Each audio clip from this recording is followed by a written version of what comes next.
करीब 4 लाख चांद की दूरी ज़मीन से है किलोमीटर, 4 लाख किलोमीटर वहाँ तक इंसान पहुँच गया। बल्कि चांद का तो ये है, और बाकी जगहों पर वहाँ कुल जो एस्ट्रोनॉट अब तक पहुँचे हैं 300 घंटे बिता चुके चांद वान की ज़मीन पर। लेकिन हमारे यहाँ समंदर की गहराई में जो सबसे ज़्यादा गहरी जगह है वहाँ सिर्फ 3 लोग 3 घंटे ही रह पाए, उससे ज़्यादा नहीं। तो सोचिए आसमान में सैकड़ों घंटे हम गुजार रहे हैं, एक अलग दुनिया, अजीब दुनिया है। और जिस दुनिया में हम रह रहे हैं उसी दुनिया में समंदर मौजूद है, और उस समंदर के अंदर सिर्फ जहाँ पे सबसे ज़्यादा गहराई है सिर्फ 3 घंटे इंसान ने गुजारे, इससे ज़्यादा गुजारा ही नहीं जा सकता था। तो आखिर ऐसा क्या है समंदर की गहराई, समंदर के अपने अंदर जो रहस्य समेटे हुए हैं वो है क्या? और सबसे पहले तो ये समंदर बना कैसे, समंदर का जन्म कैसे हुआ? आपको पता है कि हमारी पूरी जो धरती है, वो पूरी जो दुनिया है, बल्कि दुनिया मतलब हम नीचे जहाँ रहते हैं, 71% समंदर है, 29% बाकी चीज़ें हैं जिसमें बस्तियां हैं, हम इंसान बसते हैं, करीब 600 करोड़ हम लोग हैं पूरी दुनिया में, तो 71%। लेकिन हैरत की बात यह है कि जो इस 71% में भी जो पूरा आपका समंदर का एरिया और जो पानी दिखता है वो सिर्फ 20% है, बाकी सब नीचे है। तो हम 80% समंदर को तो जानते ही नहीं। सीधे डेटा ये है कि हम सिर्फ 20% समंदर की सच्चाई जानते हैं, 80% तो पता ही नहीं है क्योंकि वो हमें दिखता नहीं है। और उस समंदर के अंदर एक पूरे पौधों की, पहाड़ों की, जो जीव जंतु हैं उनकी एक दुनिया है। लेकिन वो दुनिया कैसी है इसके बारे में भी हम सब नहीं जानते।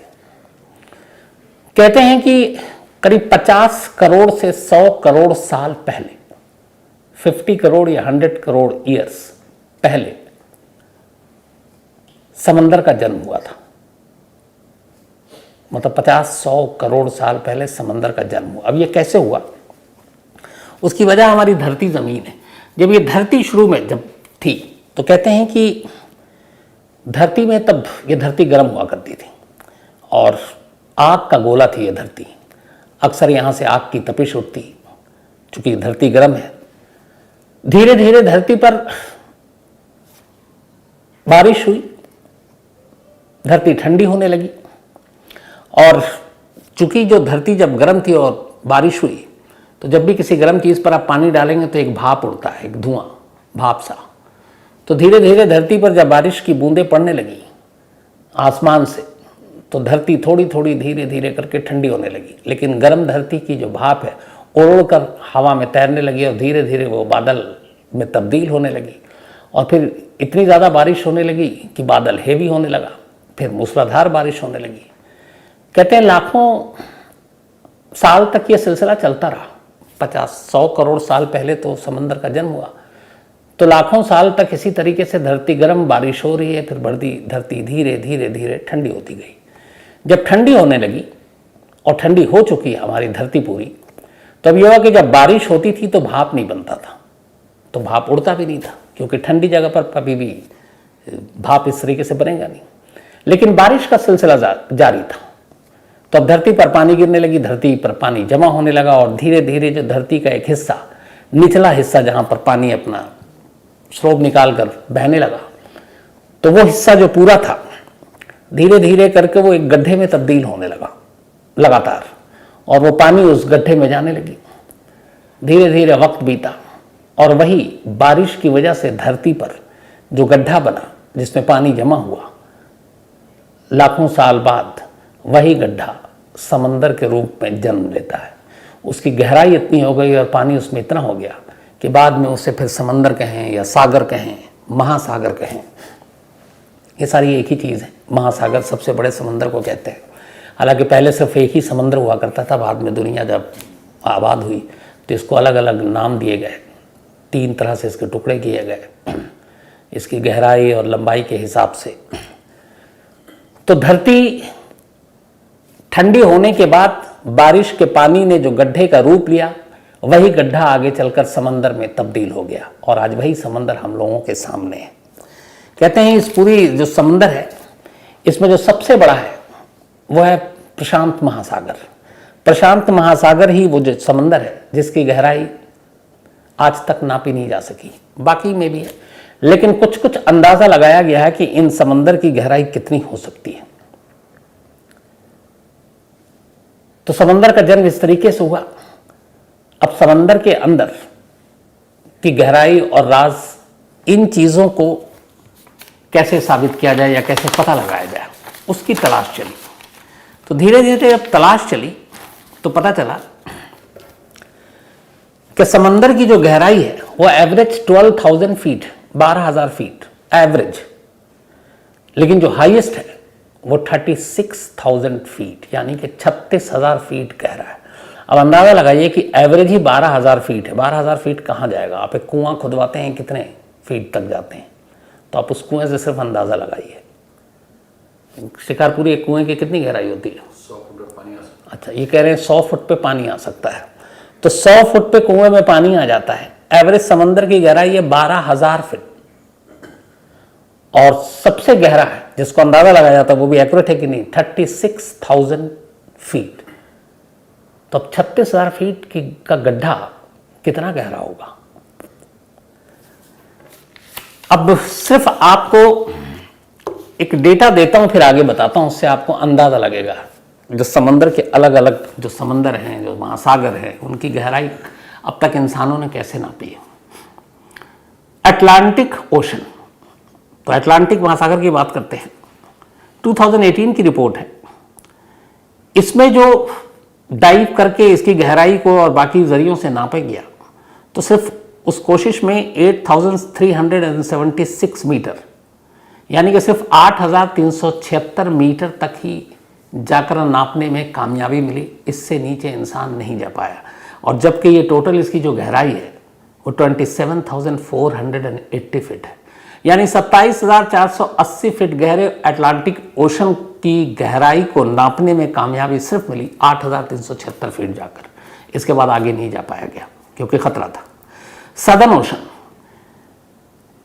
इसकी जो गहराई नापने की कोशिश की और जहां तक कामयाबी मिली वो थी 7,434, 7434 फीट, जबकि इसकी कुल गहराई है 24,390 फीट, यानी कि 24,390 फीट की गहराई वाले इस सदर्न ओशन की गहराई सिर्फ इंसान 7,434 ही नाप पाया। उसके नीचे की दुनिया क्या है, कैसी है, फिर हमें पता ही नहीं। इसी तरीके से पैसिफिक ओशन की जो डाइव किया गया और इसके डीपेस्ट, इसके उसको गहराई को नापने की कोशिश की गई, उसमें सिर्फ 10,925 मीटर तक ही जा सके। यह हाईएस्ट है 10,925 मीटर, जबकि इसका जो पूरा प्रशांत महासागर का जो पूरी गहराई है 35,843 फीट है, 35,843।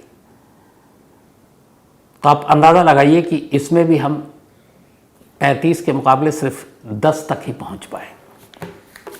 तो जब इतनी गहराई में हम जा ही नहीं पाए तो फिर समंदर का राज हमें कैसे पता? इसीलिए मैंने शुरुआत में कहा था कि आसमान में फिर भी बहुत सारी चीज़ों पे हम समझ पाए, इंसान इतने घंटे गुजार पाए, बट समंदर की गहराई जो सबसे गहरी जगह, वहाँ पे सिर्फ 3 इंसान 3 घंटे ही रुक पाए। ऐसा क्यों है? तो सबसे पहले गहरी समंदर से ही शुरुआत करते हैं। जो प्रशांत महासागर, जिसका बताया 10,000 तक ही जाकर नापा जा सका उसकी गहराई, 1875 में पहली बार पता चला था कि ये करीब 36,000 फीट गहरा है प्रशांत महासागर। इसके बाद कई बार इसके करीब अंदर गहराई में जाने की कोशिश की गई, लेकिन 10,000 के बाद नाकामी मिली है। और यहीं पे एक जगह है इसी प्रशांत महासागर में जिसको चैलेंजर डीप कहा जाता है, जो कहते हैं कि इस पूरी धरती में सबसे गहरी या जहाँ पे सबसे गहरा गड्ढा है, जो समंदर का सबसे गहरा वाला इलाका है, वो इसी चैलेंजर डीप का है। और यहाँ तक आज तक कोई जा नहीं पाया। कहते हैं कि इसकी गहराई में ज़िंदगी है भी कि नहीं, सी एनिमल्स है भी कि नहीं, इसका पता नहीं, क्योंकि एक तो ये है कि यहाँ पे बहुत अंधेरा है और सी एनिमल्स अक्सर वहीं रहते हैं जहाँ रोशनी हो, तो ये पता नहीं। अब आखिर क्यों नहीं इसकी गहराई में इंसान जा पाता है, उसकी वजह क्या है? तो उसकी वजह बड़ा साफ है। आप जब अंतरिक्ष में चांद पर जाते हैं तो वहाँ ज़ीरो ग्रेविटी होती है, लेकिन समंदर की गहराई में जैसे जैसे आप पानी के अंदर जाते हैं, आपके ऊपर पानी का जो फोर्स, जो दबाव बनता जाता है, वो ऐसा है जो इसकी आप कल्पना नहीं कर सकते। कहते हैं कि यहाँ पर जिस जगह पर, सिर्फ इसका आप अंदाज़ा लगा लीजिए कि जहाँ पे ये पनडुब्बी जिसमें 5 लोग सवार थे, 4000 मीटर नीचे, सिर्फ 4000, अभी 36,000 तक की मैंने आपको बात बताई कि गहराई है। तो 4000 नीचे में जो पानी का प्रेशर और दबाव था वह ऐसा था कि जैसे एक इंसान के ऊपर पूरा एफिल टावर को गिरा दिया जाए। तो अब उसका वज़न का अंदाज़ा लगाइए। तो यहाँ पे जो है, जो सबसे ज़्यादा गहराई है, वहाँ की गहराई को अगर नापने की कोशिश की जाए तो फिर वो ऐसा है कि जैसे आपके ऊपर एफिल टावर नहीं, 50 जंबो जेट्स उसको रख दिया जाए, उसका वज़न देखिए। तो इस तरीके का पानी का प्रेशर बनता है और इसीलिए चैलेंजर डीप के हर इंच के पानी में इतना वज़न है कि इंसान जा ही नहीं पाता है। जबकि उल्टा है इसके, आप अंतरिक्ष में जाते हैं, चांद में जाते हैं, तो वहाँ पे प्रेशर आपके ऊपर नहीं आता है। उसकी वजह ये है कि वहाँ पे ज़ीरो ग्रेविटी होती है, आप हवा में उड़ रहे होते हैं, तो वहाँ आसान है।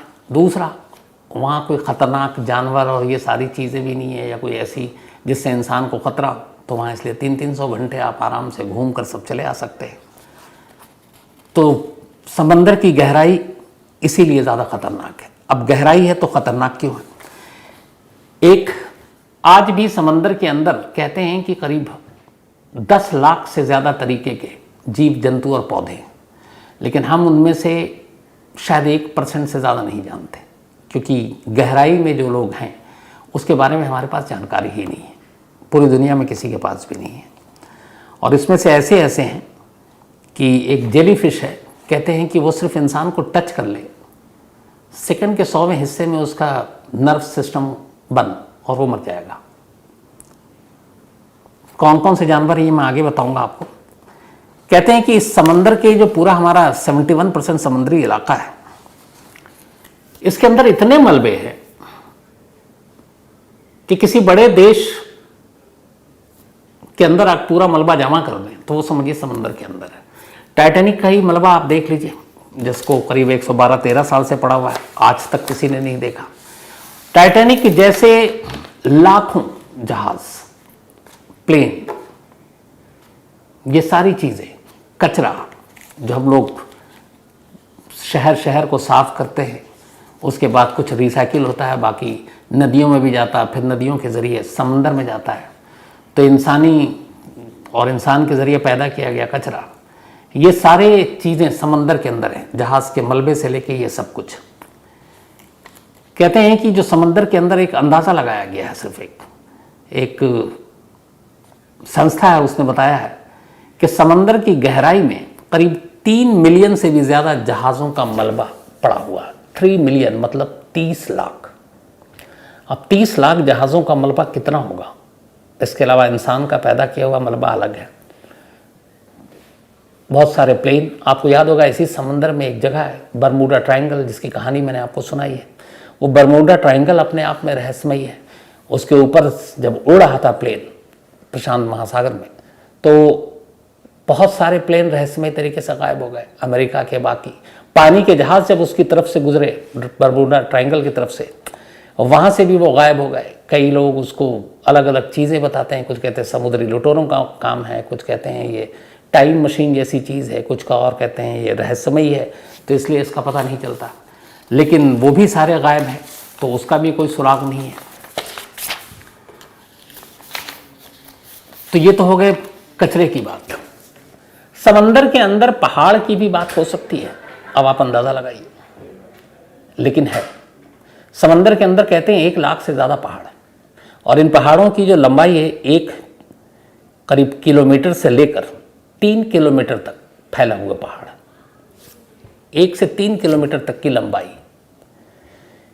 कहते हैं कि अमेरिका में ही एक समंदर के पास प्रशांत महासागर में एक मौना किया माउंटेन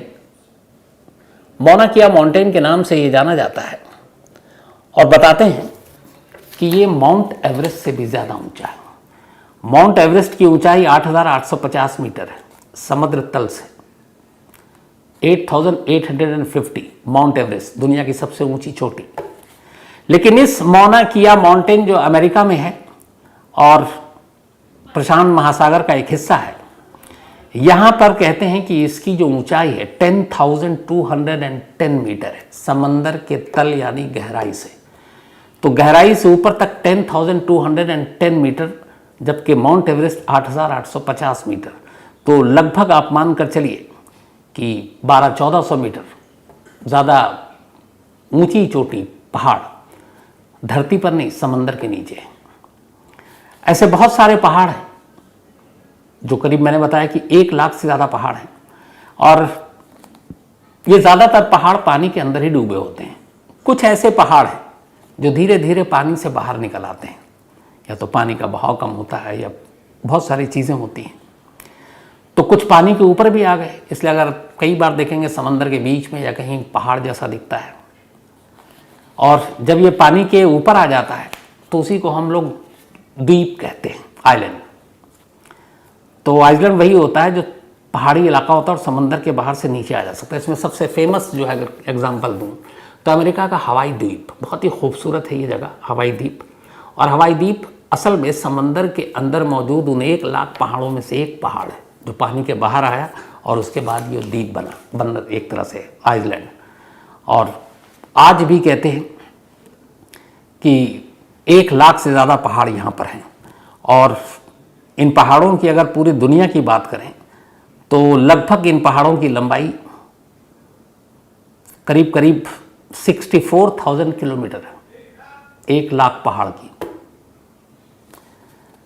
तो एक तो इसकी ये हो गई गहराई। अब समंदर के अंदर जो जिंदगी है 2 तरह की है, एक पौधे हैं और दूसरे अलग अलग समुद्री प्राणी हैं जो समंदर के अंदर रहते हैं। और यहाँ पर ये सारे रहस्यमय हैं। बहुत समुद्री मछली के बारे में हम लोग जानते हैं, लेकिन वो जाल बिछाकर और समंदर के बीच में जाकर ले आते हैं, लेकिन गहराई में कोई नहीं गया।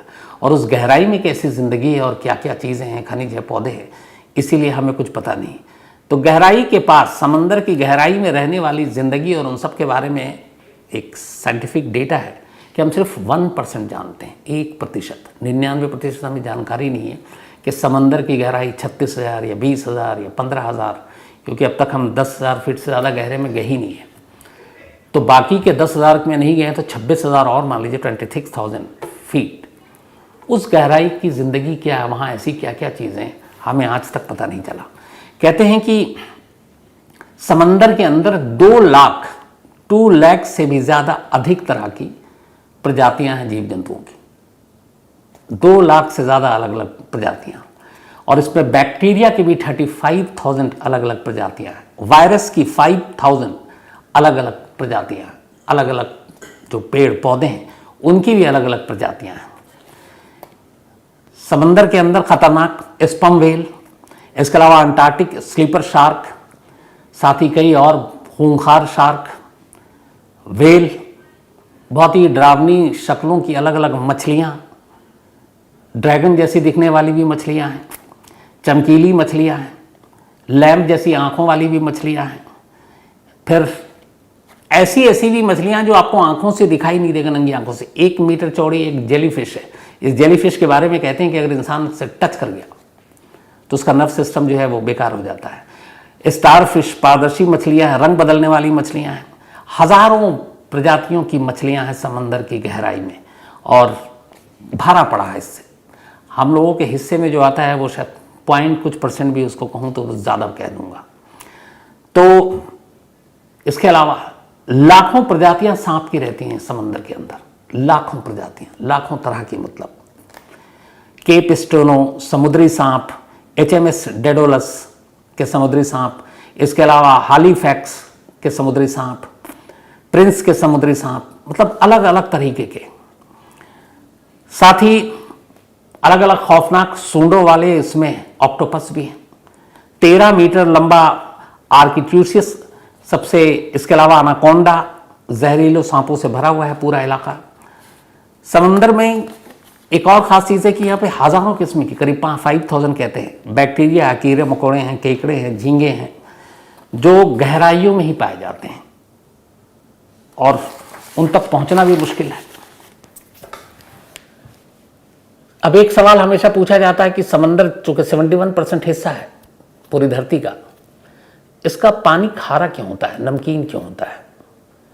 तो इसकी एक वजह है कि हमारी जो धरती है और हमारी धरती में अलग अलग जो धरती के नीचे सारी खनिज है, तो उसमें नमक भी होता है जो पानी में घुल मिल जाता है। आपने पढ़ा होगा स्कूलों में। तो जब बारिश होती है और धरती की सतह का जो नमक घुलकर नदियों से होता हुआ अक्सर समंदर में पहुंच जाता है, फिर सूर्य की गर्मी की वजह से गर्मी तो होती है, तो पानी भाप बनकर हवा में जाता है और नमक वहीं रह जाता है। फिर वही भाप जब बारिश के रूप में वापस धरती पर आती है और फिर अपने साथ धरती का नमक समंदर तक ले जाती है। तो लाखों सालों से ये सिलसिला चल रहा है कि पहले धरती का नमक बारिश आई नदियों से, नदियों के जरिए समंदर में, फिर बारिश से भाप बनकर उड़ी, फिर धरती पर पड़ी, फिर वो भी समंदर में। तो इस तरीके से धीरे धीरे धीरे धीरे समंदर का पानी नमकीन होता गया। कहते हैं कि समंदर के 1 गैलन पानी में अगर 1 गैलन पानी उठा लीजिए तो उसमें 100 ग्राम नमक मिलेगा। और यही वजह कि समंदर के पानी में इंसान ज़्यादा देर तक नहीं रहता है, उसके स्किन पर बहुत सारे असर पड़ते हैं। अब तो खैर स्पेशल सूट आने लगा जो समंदर में पहनकर वो कपड़े आप जाते हैं, वरना वो आपके स्किन के लिए बड़े ख़तरनाक हैं। तो 1 गैलन पानी में 100 ग्राम नमक होता है समंदर के। एक और रिसर्च डेटा है जो बताती है कि अगर इस धरती पर मौजूद समंदर के ये जो 71% में फैला हुआ है, उस पूरे समंदर के पानी को सुखा दीजिए। जब आप सुखाएंगे तो उसमें से कितना नमक निकलेगा? तो एक डेटा आया है कि जिसमें कहा गया कि अगर पूरे समंदर के पानी को आप सुखा दो और सुखाने के बाद जो नमक आएगा, उस नमक का दायरा ये है कि करीब 300 किलोमीटर ऊंची और 100 किलोमीटर चौड़ी आप दीवार या पहाड़ खड़ी कर सकते हैं। समंदर को सुखा के सिर्फ जो नमक आएगा, 300 किलोमीटर ऊंची और 100 किलोमीटर चौड़ी एक दीवार या पहाड़। अब 300 किलोमीटर का अगर अंदाज़ा लगाऊं मैं यहाँ से, तो लगभग मान लीजिए कि अगर दिल्ली से मैं चलता हूँ तो शायद चंडीगढ़ 250 है, चंडीगढ़ के आगे लुधियाना तक मान लीजिए, या फिर इधर देहरादून से थोड़ा आगे आप चले जाइए, तो सोचिए कि यहाँ से लेके वहाँ तक सिर्फ नमक का पहाड़ तैयार हो जाएगा समंदर के अगर पानी को सुखा दिया जाए। अब समंदर का पानी कभी सड़ता क्यों नहीं? हम लोग आपस में बात करते हैं नदी तालाब का पानी गंदा हो गया, बदबू आ रही है, ये हो रहा है। तो एक तो समंदर हमेशा चलता रहता है, दूसरा समंदर के अंदर जो जानवर हैं इसके समंदर के अंदर हज़ारों लाखों करोड़ों जो जीव जंतु हैं वो भी मरते ही रहते हैं। लेकिन क्या होता है कि वहाँ पे बहुत सारे ऐसे पौधे, पेड़ पौधे हैं, बहुत सारी ऐसी बैक्टीरिया है जो काम करती हैं उस गंदे पानी को साफ़ करने का। और इसके अलावा फिर समुद्र का पानी जो कि कभी रुकता नहीं है, बहाव इतना होता है, तो इसीलिए उसका पानी कभी ख़राब नहीं होता, सड़ता नहीं है। तो ये समंदर के अंदर की जो राज की बातें हैं। इसके अलावा जो समंदर की बात तक जितने भी साइंटिफिक और या साइंस से जुड़े हुए लोग समंदर की गहराई और उसकी खोज पे काम करने के लिए निकलते हैं, उनकी एक ही दुश्वारी, उनका कहना है कि अभी तक जो समंदर की गहराई नापी गई है वो एक यंत्र होता है ख़ास तौर से, जिन्होंने जो डाइव करके नापा वो अलग है, उसमें बहुत रिस्क है। तो वो यंत्र के ज़रिए समंदर में कुछ डालते हैं, उसके बाद टकराने की आवाज़ सुनकर फिर मैथमेटिक्स हिसाब से उसका जो टाइमिंग है उसको हाफ करते हैं और फिर कैलकुलेशन, वो थोड़ा मेरी समझ से बाहर चीज़ है, लेकिन वो उसके ज़रिए उसकी गहराई को नापने का फिर दावा किया जाता है। लेकिन आज भी समंदर, मैंने बताया कि आपको सिर्फ 1% गहराई के बारे में हम लोग जानते हैं कि उस 1% ये चीज़ें हैं। 99% समंदर के राज को हम में से कोई नहीं जानता। और यही वजह है कि जब भी समंदर के अंदर ऐसी कोई भी चीज़ होती है तो पूरी सच्चाई हम लोगों के सामने नहीं आती। तो एक अजीब सोचने वाली बात है और चौंकाने वाली भी कि हम जिस ज़मीन पर रहते हैं उस ज़मीन पर मौजूद है ये समंदर, और हमसे करीब, और ये समंदर हम लोग सब मतलब कई शहरों के तो बिल्कुल करीब है। आप 100-200 किलोमीटर समंदर में ट्रैवल करें आपको गहराई भी मिल जाएगी 10-15 हज़ार फीट। लेकिन हमसे ऊपर 4 लाख किलोमीटर दूर चांद है, अंतरिक्ष है, मंगल है, वहाँ इंसान पहुँच चुका है, ज़मीन बिक रहे हैं। तो 4 लाख मील दूर की चीज़ों के बारे में तो हमें सारी जानकारी मिल गई, लेकिन हमारे चारों तरफ जो फैला हुआ है ये समंदर का पानी है और समंदर है, उसकी गहराई का राज हम आज भी नहीं जानते। मुझे लगता है कि आने वाला दौर जब और तरक्की करेगा, साइंस, टेक्नोलॉजी, ये सारी चीज़ें और बेहतर होंगी। अब तो एआई से लेके बाकी चीज़ें हैं, ऐसी चीज़ें जो इंसान को कम जोखिम में डालें और मशीनों के ज़रिए हो सकता है कि फिर जो अब तक सिर्फ 1% लोग 1% जानकारी हम लोग समंदर के बारे में रखते हैं, शायद वो पूरी जानकारी आने वाले वक्त में मिले, क्योंकि वैसे भी 50 से 100 करोड़ साल पुराना रहस्य है समंदर का, जब से इसका जन्म हुआ है दिलचस्प अपने आप में, और समंदर का सफ़र भी अपने आप में दिलचस्प है। और इसीलिए आपको याद होगा कि बहुत सारे समंदर भी तो ऐसे ऐसे हैं कि जहाँ पे मतलब फ्रीजिंग पॉइंट, आपको जमा देने वाली ठंड होती समंदर के नीचे। अब आप सोचें कि समंदर के नीचे इंसान जम जाए, तो ऐसी दुनिया भी है समंदर में। और कई लोग चौंके थे जब शुरुआत में, मुझे तब जानकारी नहीं थी, तो जब टाइटैनिक हादसे की जानकारी पहली बार मिली थी तो कहा गया था कि कोई नीचे पहाड़ से टकरा गया था जहाज़ और उसके 2 टुकड़े हो गए। यही हम लोगों ने बचपन में पढ़ा था। तो मैं उस वक्त दिमाग में यही कई लोगों से पूछता भी था, इत्तेफाक से जिन लोगों से पूछता था वो भी सब मेरे ही जैसे थे, कि बताओ कि समंदर के अंदर जहाज़ जा रहा है और समंदर के नीचे कहाँ से पहाड़ आ गया, और अगर पहाड़ ऊपर में है तो फिर उधर तो पानी नहीं होगा। तो ये अंदाज़ा ही नहीं था कि समंदर के अंदर भी पहाड़ है। और टाइटैनिक इत्तेफाक से जिस पहाड़ से डूबा था वो एक बर्फ़ का पहाड़ था जो समंदर के अंदर था, और वहाँ पे तापमान भी ऐसे ही था। इसलिए बहुत सारे लोग टाइटैनिक के हादसे में तो सिर्फ जम कर मर गए थे ठंडे पानी में की वजह से।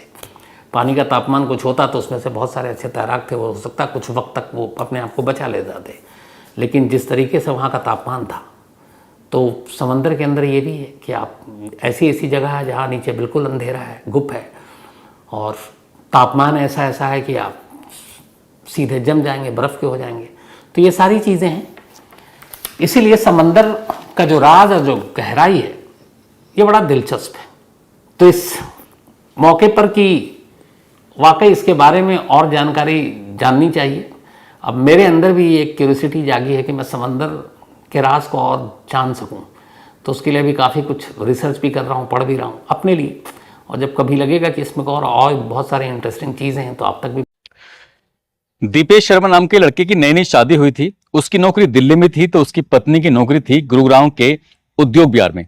तभी दोनों ने फैसला किया कि क्यों ना दोनों साथ साथ ही रहें। पत्नी के कहने पर उसने उद्योग विहार गुरुग्राम में अपना घर लिया। किराए के उस मकान में जैसे रहना शुरू किया, एक रात की बात है, सुबह के 4 बजे के आसपास का वक्त हो रहा था और अचानक ही दीपेश शर्मा की आंख खुल जाती है। बाथरूम के अंदर से ऐसा लग रहा था जैसे कि कोई नहा रहा हो। वो देखता क्या है कि पत्नी उसके बिल्कुल बगल में सोई हुई थी, लेकिन बाथरूम से आवाज आ रही थी। इसलिए उसने जाकर चुपके से देखा तो जैसे ही बाथरूम का दरवाजा खोला तो अंदर कोई नहीं था।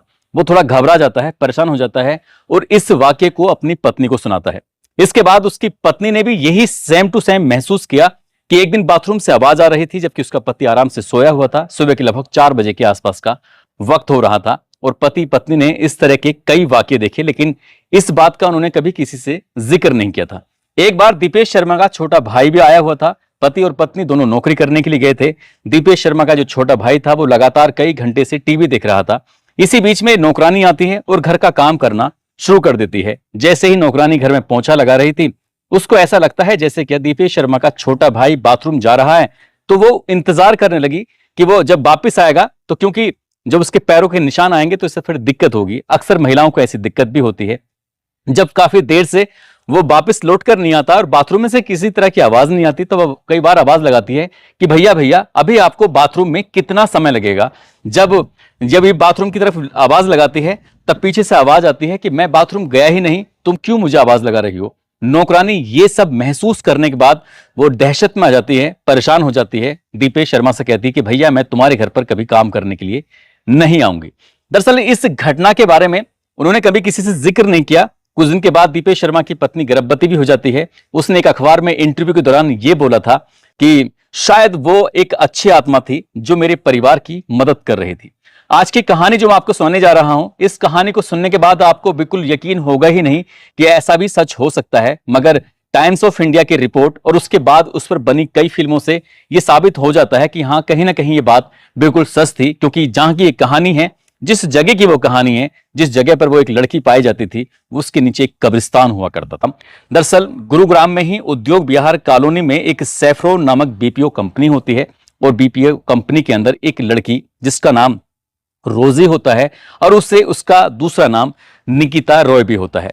निकिता रॉय भी के नाम से भी उसको जानते थे और रोजी के नाम से भी उसको जानते थे।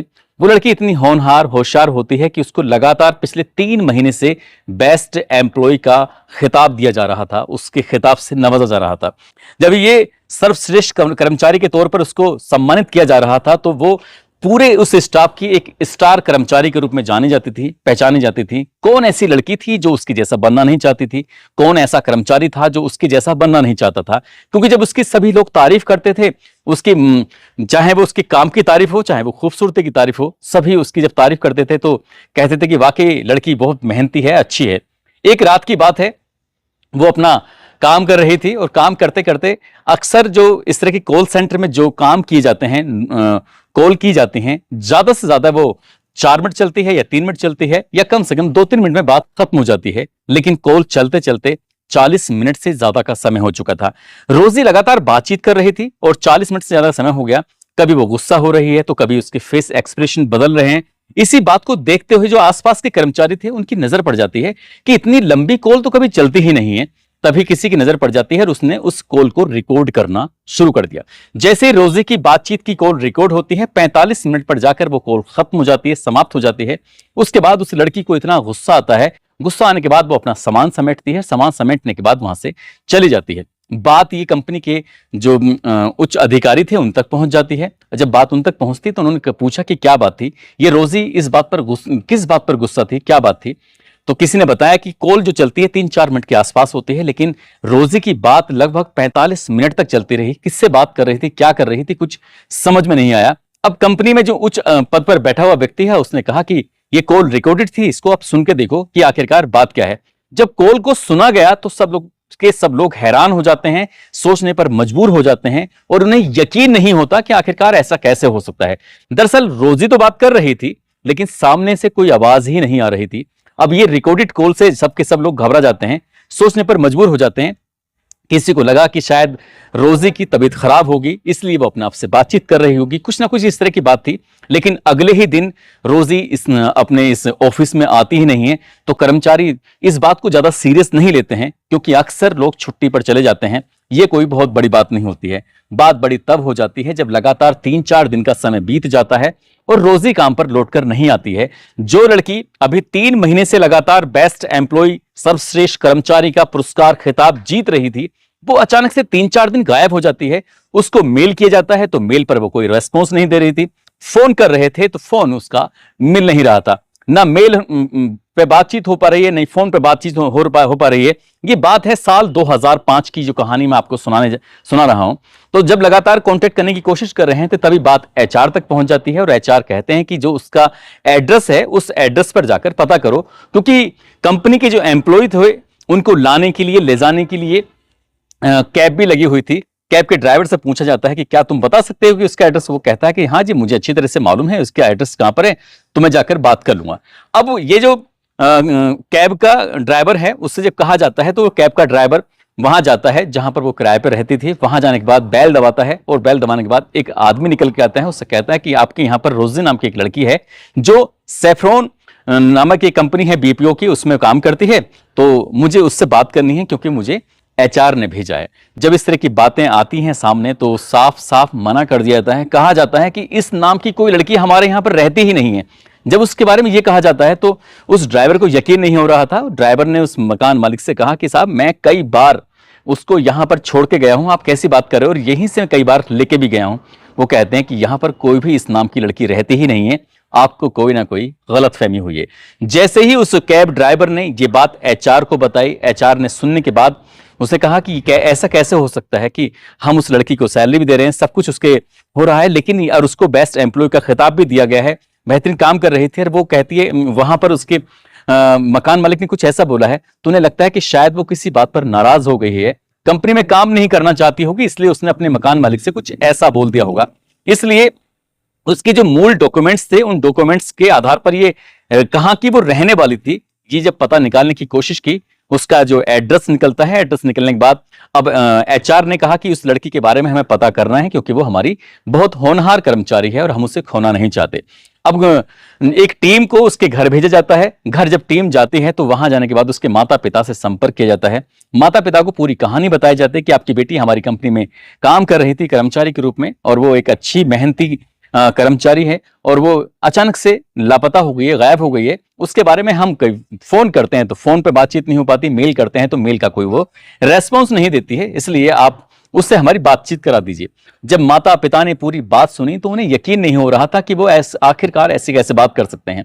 वो बताया जाता है कि लड़की तो 8 साल पहले खत्म हो चुकी थी, मर चुकी थी, और उसका रोड पर एक्सीडेंट हो गया था। उसको जो भी उसका एक किसी भी आदमी मरने के बाद उसका होता है, जैसे कि मुसलमानों में सुपुर्द खाक किया जाता है और हिंदू में किसी का को अंतिम संस्कार यानी कि जला दिया जाता है। तो इस तरह से जब ये देखा गया तो जो कर्मचारी गए हुए थे उस कंपनी के, उन्होंने आकर अपनी कंपनी में ये बात बताई तो किसी को भी यकीन नहीं हो रहा था कि जिस रोजी के साथ हम इतने दिन से काम कर रहे थे, जो रात को फोन करती थी, उठाती थी और समस्याओं का समाधान क्या करती थी, दरअसल वो कोई लड़की थी ही नहीं बल्कि एक भूत था। इस तरह की जब बातें होती हैं तो लोगों को यकीन नहीं हो रहा था। दरअसल 30 अक्टूबर 2014 को टाइम्स ऑफ इंडिया की एक रिपोर्टर होती है समीन हुसैन, उसने एक ये पूरा किस्सा, पूरी कहानी उसने छापा था, और ये समर अब्बास होते हैं जो उसी बीपीओ कंपनी में काम कर रहे थे। उन्होंने कहा कि अक्सर इस बात पर चर्चा होती है, लेकिन उस लड़के ने यानी कि समर अब्बास ने जो अपनी आंखों से कुछ चीजें महसूस की थी उसको देखकर यकीन नहीं होता। दरअसल वो बताता है कि एक रात की बात है, रात के लगभग 1 बजे के आसपास का वक्त हो रहा था। उसको नींद की झप्पियां आ रही थी और वो लगातार, मतलब जैसे कई बार आदमी को नींद आती है तो वो सोने की कोशिश करता है। वो सीधा यहां से गया और जाकर बाथरूम में पहुंचता है। वहां जाने के बाद अपने चेहरे को धो रहा था ताकि उसे नींद उसकी भाग जाए, नींद उसकी चली जाए। लेकिन जैसे ही वो जहां पर पुरुष का बाथरूम है वहीं पास में ही महिला का भी बाथरूम होता है। अब जैसे ही समर अब्बास वहां पर बाथरूम में अपना चेहरा धो रहा है तो अचानक से बहुत तेज चीखने की आवाज आती है, और चीखने की आवाज आने के बाद उसे लगता है कि शायद उसे देखना चाहिए, कोई मदद के लिए उसे आवाज लगा रहा है, बुला रहा है। वो जैसे दौड़ के जाता है तो उसी की एक सहकर्मी होती है जो साथ काम करती थी, वो उसकी तरफ को घूर के देख रही थी। उस लड़की ने पूछा समर अब्बास से कि तुमने क्या किसी को चीखते हुए सुना? तो वो कहता है कि मैं तो चीखों की बात सुनने के बाद ही यहाँ पर आया था कि शायद कोई मदद के लिए मुझे आवाज दे रहा है। उसने जो बाथरूम में झांक कर देखा तो वहां पर कोई भी नहीं था। एक और किस्सा वो उस टाइम्स ऑफ इंडिया के रिपोर्टर को बताता है। वो बताता है कि ट्रांसपोर्ट का जो एरिया है, जहां बेसमेंट है, जहां पर एक सुपरवाइजर रहता है जो गाड़ियों की हिफाजत करता है, देखता रहता है। लेकिन एक बार की बात है, सुबह के 4 बजे के आसपास का वक्त हो रहा था और वो सुपरवाइजर वो लगातार भाग रहा है। उससे पूछा जाता है कि भाई तुम इतनी जल्द क्यों भाग रहे हो, क्या दिक्कत, क्या परेशानी है? वो हाँप रहा था, डर रहा था, और डरते डरते उसने जब अपनी कहानी सुनाई, उसने कहा कि मैं अभी, मेरी आंख लग गई थी, सुबह के 4 बजे के आसपास की बात है, और मेरी किसी ने दोनों टांगे पकड़ी और मुझे पकड़ के जमीन पर गिरा दिया और बहुत दूर तक खींचा, और मेरी जो कुर्सी थी, चेयर थी, उसको पटक के मार दिया। ये ऐसा पहली बार नहीं हुआ है बल्कि ऐसा 3 बार हो चुका है। जब ये बात समर अब्बास ने उसकी बातें सुनी सुपरवाइजर की, तो उसको यकीन नहीं हो रहा था और ये बातें उसने उसमें शेयर की। ये बात सामने आती है कि जहां पर वो बीपीओ का सेंटर बना हुआ, कॉल सेंटर बना हुआ था, उस कॉल सेंटर के नीचे कभी किसी जमाने में कभी कब्रिस्तान हुआ करता था, और शायद इसलिए इसके पीछे 2 बातें बताई जाती हैं। जब मैंने इस अलग अलग जगह रिसर्च किया, इसके एक एक पॉइंट पर जानने की कोशिश की, तो कुछ अलग अलग जो वेबसाइट है, वेब पोर्टल हैं, तो उसमें जो कहानियां हैं उसको मैंने मर्ज किया है, आपस में जोड़ने की कोशिश की है। उसमें ये बताया जाता है कि उस बीपीओ कंपनी में कुछ बड़ा घोटाला था, बड़ा मामला था। उस मामले को छुपाने के लिए कुछ इस तरह की कहानियों को प्रायोजित कर दिया गया था, लेकिन इसकी कभी सत्यता के कभी प्रमाण नहीं मिलते हैं। लेकिन ये इसके बाद जब ये कहानी सोशल मीडिया अलग अलग प्लेटफॉर्म पर वायरल होती है तो उसके बाद बॉलीवुड तक मामला पहुंचता है और बॉलीवुड इस पर 2 फिल्में बनाता है। एक फिल्म थी रोजी द सैफरॉन चैप्टर, और एक और निकिता रॉय करके एक मूवी बनी थी जिसमें कुछ जो शत्रुघ्न सिन्हा के बेटे हैं उन्होंने इस फिल्म को बनाया था। उनकी जो बेटी हैं वो भी शायद इस फिल्म में थी, और सलमान खान के भाई अरबाज खान ने ये मिलकर शायद इन फिल्मों को बनाया है। अब इसमें कितना सच है कितना झूठ है, ये तो खैर टाइम्स ऑफ इंडिया की जो वो रिपोर्टर रही हैं जिन्होंने ये पूरी रिपोर्ट की थी 30 अक्टूबर 2014 को, वही इसमें बता सकते हैं। लेकिन जब ये कहानी लोगों के सामने आती है तो लोगों को यकीन नहीं हो रहा था कि ऐसा भी हो सकता है। दोस्तों, इस पूरे घटनाक्रम को सुनाने का उद्देश्य किसी को परेशान करना नहीं है, किसी का दिल दुखाना नहीं है, बल्कि आपको जागरूक करना है, आपको सचेत